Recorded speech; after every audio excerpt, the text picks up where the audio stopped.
was finally able to scratch off The Long Walk from my long list of movies and TV series that I need to go ahead and watch at this point. And after leaving the theater last night, I can say this movie was really solid. Outside of seeing The Long Walk actually unfold, the character performances in this movie were standouts. There were some side characters in here that really had me like, damn. Never anticipated caring for some of these side characters, but some of their stories legit had me feeling some type of way. The whole concept of this long walk, I came into this movie thinking, what even is the point of how people sign up for this long walk to begin with? And then learning that there's been other long walks in the past and people still sign up for this despite knowing that there can only be one winner. The promise of a wish at the end is cool, I guess, but the road you literally have to travel to get there is not. It's quite the opposite, in fact. Long intro aside though, we just go get right into this movie review. I feel like anything I gotta say all throughout, you already know what you gotta do. Like, comment, share, subscribe, do all those things. And let's finally talk about The Long Walk. First of all, let's talk about The Long Walk real quick that goes on in this movie. Stephen King, shout out to you. Apparently, this was the very first book that you wrote while you were in college at the University of Maine, where this event is taking place and starting at. Very poetic. This man wrote this book in the 60s. And apparently in the book, these guys had to walk 4 miles per hour, not the 3 that's advertised in this movie. I do 3 miles per hour on the treadmill regularly, so I know that that's not entirely crazy. The difference between 3 and 4 in this case, though, is very gnarly. I'm glad they brought it out to 3 in this movie because I generally don't think we would have seen any of these young men make it to 200 miles walking 4 miles per hour. Yeah, I just want to comment on the title of the movie because The Long Walk is so underrated to what these men actually walk in this film. I mean, we still have like 4 to 5 guys by the time we reach the 300-mile mark. This man P called the first 100 miles a warm-up, and he's actually treating it like that. This man Ray goes ahead, pulls out a ball, and him and Pete get to playing catch in the middle of the walk. Mind you, on mile 144, yes, I kept track during the movie. I really did want to go to a movie theater that had treadmills in them to really embrace this experience. I feel like I was somewhat with these men doing the long walk. And honestly, I don't even know if I'll be able to make it through the movie walking for that length of time, let alone actually going ahead and getting on the road that these boys walked on to complete the long walk. Well, not these boys. There was only one boy at the end who completed it. We gonna talk about it. But first, we gotta get a little background. Start the movie off with Ray, played by Cooper Hoffman. He sees with his mother, and she's taking him to this entrance so that he can partake in the long walk. It's when they just get there that she's trying to convince her son not to partake in this. You spent all this time taking him over to them gates, and you're now trying to convince him not to go through it? I mean, especially when we learn about this guy's father towards the end of the movie, I would have thought she would have been pushing for him to not do this a lot sooner. But of course, bro already gets there, so like, well, we're just gonna go back home. And home for them is pretty far, as we see in this movie, because he actually walks back to his hometown to see his mother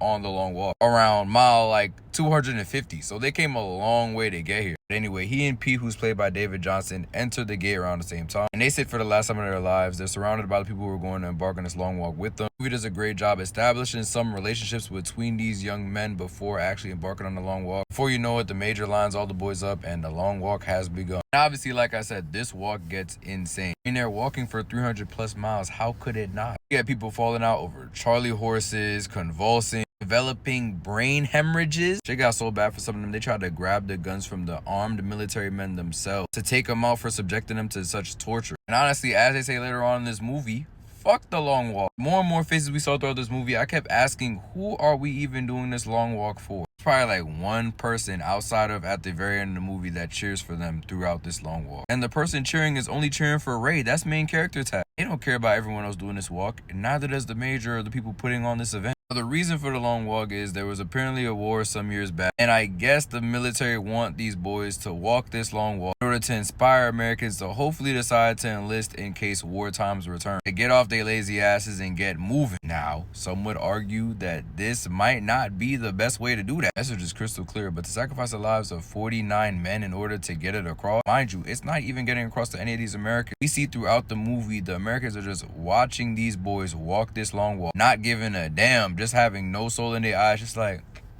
damn, that's a long walk. No shit, I'm walking it. The Americans are soulless, but the military men are too. No shock there. I will say the military men did give some time to other people who were not the main characters before they got back to moving, because obviously we saw different things happen throughout the movie that caused some of the walkers to stop. Things ranging from tying their shoes to having to defecate. But for the most part, these military men were soulless. The second they got to the count of 3 and you not walking, your ass is grass. I can't even imagine driving on that trail, that 300-mile trail these boys embarked on in this movie, and seeing all the bodies that were laid waste along the way. Asking myself the question, was any of this even worth it? If it wasn't worth it, if there was no incentive, these boys would not have gone on this road to walk to begin with. And the incentive for these boys is the wish at the very end for whoever makes it to the end of the walk. Essentially, that person gets whatever wish they want granted to them by the American government. Now, I'm not sure if you're also granted a cash prize by the end or if you could wish for a cash prize. Knowing this government, you probably have to waste your wish on the cash prize. That was coming about for a wish. We know Ray's wish was to get back at the government that took his father's life right in front of him. I think Erwin's father from Attack on Titan, for my anime fans out there, his pops was teaching him the real of the world, and the government got wind of that. They didn't appreciate it. And when he stood up to them in his final moments, they took him out right in front of his own son. And that's why he's doing this, to get back at the man who took his pops to begin with, the major who's running this race. But then we got Pete, who all he wants to do is establish some peace in the world. He wants to use his wish to do good for those around him, coming from a past of being abandoned, abused, and having to literally go from home to home, essentially living his own long walk before this. He just wants to ensure that humanity is better off for those who didn't have to live the same life that he did. While we're on the topic of Ray and Pete, these two were the clear standouts in this movie. Whether it was a brotherly relationship or a romantic one, these two had each other's backs throughout the entire walk. I mean, Ray would have died pre-mile 100 if it wasn't for Pete constantly saving him. We got a scene of Ray seeing his mother, and he breaks line to go apologize to her for even starting the walk to begin with. And Pete risks his life to get Ray back out there on the walk so that he does not lose it prematurely, especially in front of his mom. That's a real nigga right there. You don't see them every day. Just seeing these two carry themselves throughout this walk, you literally have Ray and Pete taking turns falling asleep as the other is holding the other one up. And the way they're able to fall asleep during this walk, like, did they practice this? Did they practice going to sleep standing up before all of this, bro? Because they are just casually falling asleep and not falling to the ground. So much to talk about in this movie. I want to give some love to the side characters that actually stood out to me. Those being Stebbins, Olsen, Barkovich, and Baker. The way all these characters went out were especially brutal. I mean, Parker too, the way they had the tank run over bro's legs was,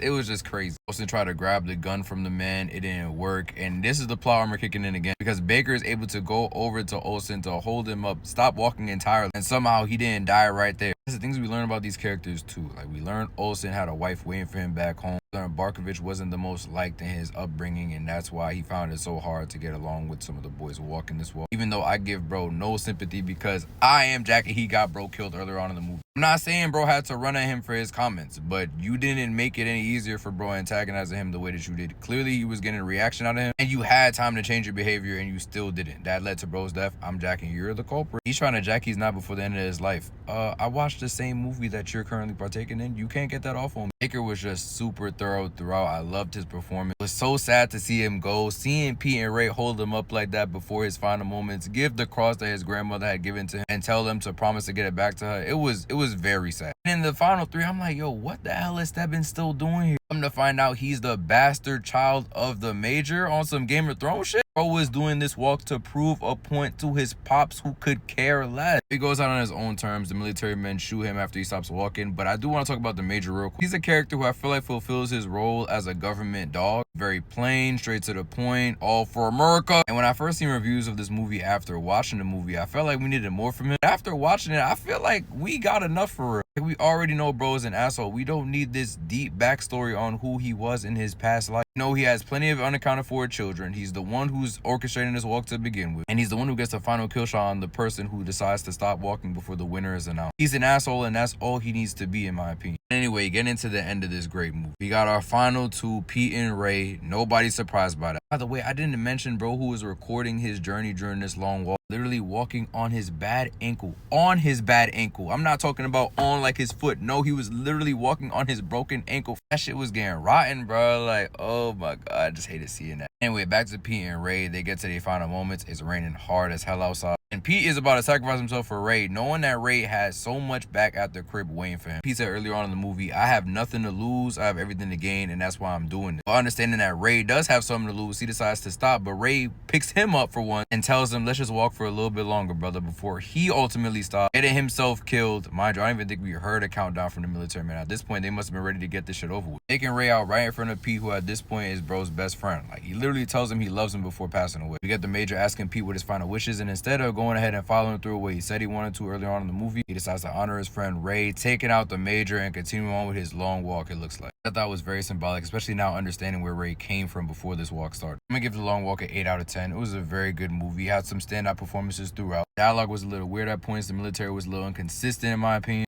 still a great watch, man. Stephen King adaptations continue to cook.